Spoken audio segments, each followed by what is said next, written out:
A break, we have a new projection. NBC News projects that Hillary Clinton will win in the state of Virginia, 13 electoral votes. Here's how it's shaking out right now. Clinton ahead at 47% over Trump. What does this mean to the electoral map? Let's take you down to the ice and see where things stand. Trump with 168. Clinton with 122 as our map begins to fill in. But there are some states in gray right there who are going to create a lot of upset stomachs and drama in both campaigns tonight. Let's go to Chuck Todd right now, who is with some of our pollsters to get a little read on what we're seeing here and how we got here. I'm with Bill McInturff, Republican, Fred Yang, Democrat.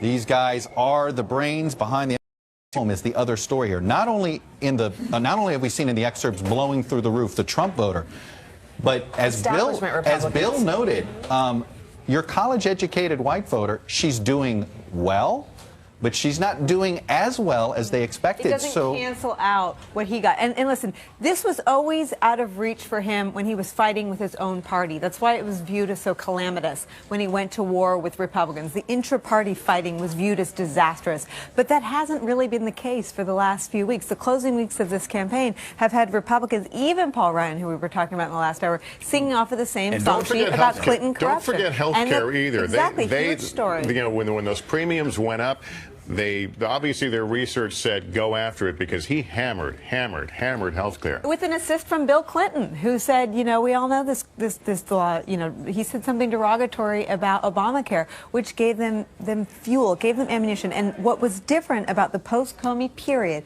was that he had ammunition and he used it. He'd been a very inefficient candidate until that moment. When the Comey letter hit, he became a very efficient, a very disciplined, almost a traditional kind of candidate. And this is what it yielded. Kevin Tibbles is in Michigan right now. Kevin, what's the mood where you are and what are people talking about? Well, Lester, I think it's one of amazement and perhaps a little bit of surprise thrown in because people here last night were attending one of the final Donald Trump rallies here. At any point, did you ever think that Michigan, it might actually come down to Michigan? Never. I never thought it would happen. And what about you? I mean, Michigan did not seem to be in play. This was supposed to be a Democrat state. We were ready to be in play. We were excited for something new and different. And Donald Trump is that person. Well, what does Donald Trump represent to you that is different? He tells it like it is. He isn't politically correct, which is sometimes good and sometimes not, but you know where he's coming from. Well, I have to ask you, as a woman, why did you vote for him? Because he tells it like it is. I have a lot of friends who tell it like it is, and you can trust them. You have to sort through some of the weeds, but when you get to the gist of it, you know he's speaking strong words and that he's going to live up to those words. This was a rather subdued crowd up until about 45 minutes ago, Lester, and that's when the results started to come in. I think people here got excited when they saw what was going on in Ohio, which of course I believe is still too close to call. And then it started coming in here. People started talking about the number of people that voted in the Detroit area, which seemed to be low. And then here, which has been a Republican sort of island in this state of Michigan. But after this evening, I mean, who knows? It's all up in the air. Who knows what's going to happen here, Lester? All right, Kevin Tibbles, thanks very much. And I know in the crush of that room and the noise you may have missed, but Ohio has been called as a Donald Trump state. Donald Trump wins Ohio. And let's drill down on Ohio because it may be Hallie Jackson, because it may tell us a little bit what else is going on in the Midwest. And here's what we're seeing in Ohio, which could be reflected in Michigan, which is another one of these upper Midwest states, and obviously the one we're talking about tonight. Look at this. It wasn't immigration, it wasn't foreign policy or terrorism that ended up giving Trump the win. According to our exit polls, it was the economy. 54% of Ohio voters said that was the most important issue to them. And of the voters who said that the economy was the most important issue, and actually of Ohio voters overall, more of them thought that Donald Trump would better handle the economy. His message on trade seemed to resonate. This is something that we heard from Trump in the closing months of his campaign in the last few weeks as he made trip after trip after trip to Ohio, pressing this message. The other thing driving his victory in Ohio, he is the projected winner there. Take a look at this next board here. It's what we've been talking about all night. white voters without a college degree. Look at the margin for the Republican candidate. In 2012, it was 56%. Donald Trump outperformed Mitt Romney this year. And look at what happened with the Democratic candidate. In 2012, Barack Obama got 42%. Hillary Clinton underperformed him by 5 points. So that is something that we're going to look to see if that is matched in Michigan, given the similarities between the populations there, Lester. Hallie Jackson, thanks. We're going to take a quick break. We're going to continue to keep a close eye on those two close-to-call states, and there are many of them. And another round of poll closings coming up, including a big one, California. Stay with us. And Washington. And of course, we'll have the characterizations at the top of the hour. I want to go to Kristen Welker now. She's learned some new information at Clinton headquarters here in New York. Kristen? Lester, good evening. The Clinton campaign projecting confidence in this nail-biter of a race. I just heard from one top official who says they still have a path to 270, and they say they are on that path. Why? Because they have won Colorado and Virginia. But the path includes holding Wisconsin and Michigan. They would then have to win Pennsylvania and either win Nevada or New Hampshire. So those are the states that they are watching at this hour. Now, they point out that in terms of Wisconsin, Madison is still out. That's obviously a heavy college area, so you're going to get younger voters. They think they can clinch that area.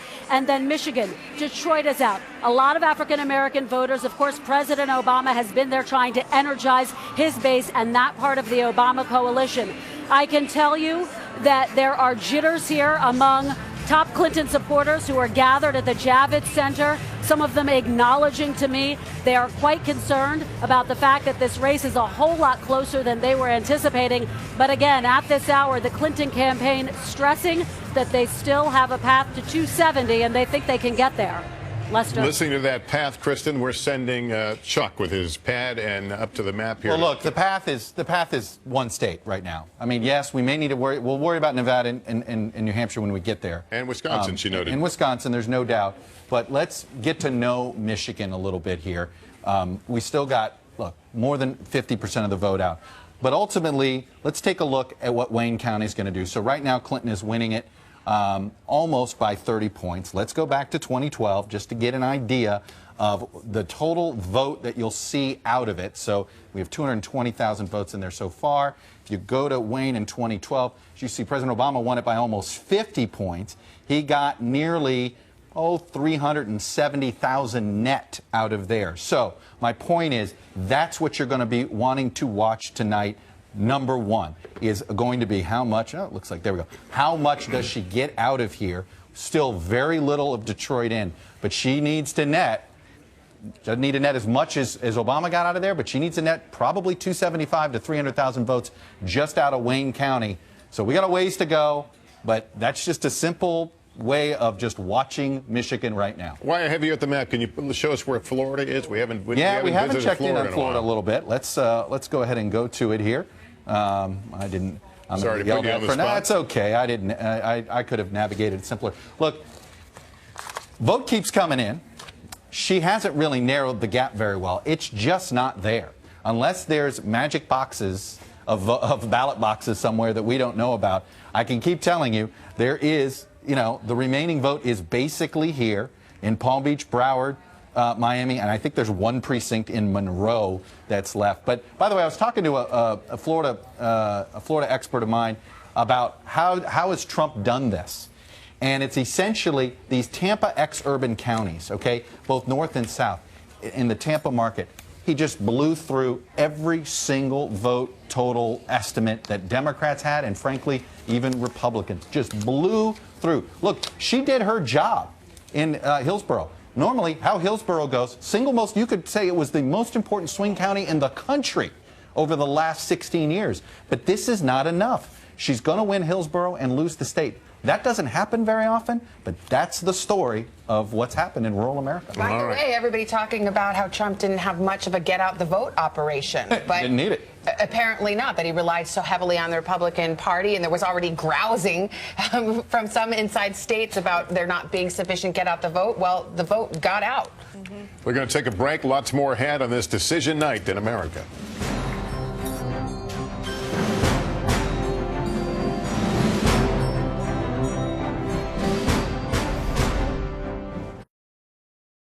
Bob, what are you reflecting on this morning? You know, I remember when Richard Nixon resigned and CBS News correspondent Roger Mudd was part of the panel after that happened. And they said, Roger, what's your reaction? And he said, you know, I think I want to go home and sleep a couple of hours and I'll come back and tell you tomorrow.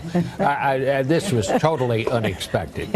I think certainly from those of us who've been covering politics and over the years, this is, I think Charlie is right. This is historic.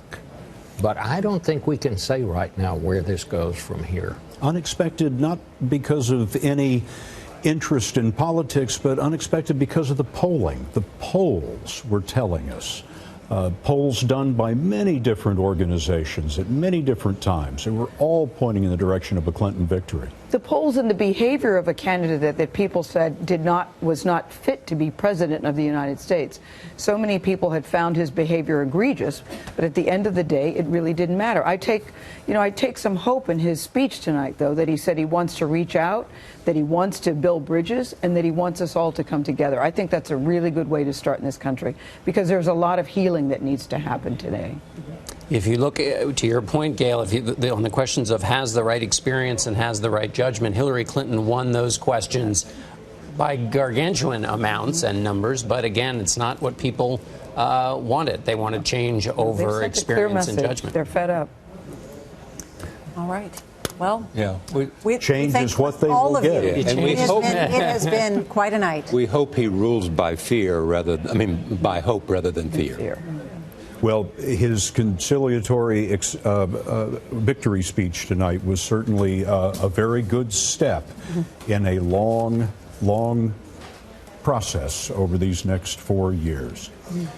We sure are grateful that you stayed here with us all this time. The who are you people? rancorous, sometimes raunchy election of 2016 now comes to a peaceful, if improbable, end. 70-year-old Donald J. Trump will be sworn in as the 45th President of the United States on January the 20th.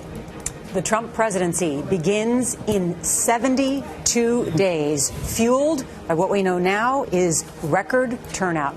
Election coverage continues now on our streaming news service, CBSN, and there will be much more in just a few hours. Really? Gail, Charlie, and I, right back here. Wearing these same clothes. For Nora O'Donnell and our entire Campaign 2016 team, I'm Scott Pelley. Thank you for being with us on CBS. I am officially running for President of the United States. I'm back!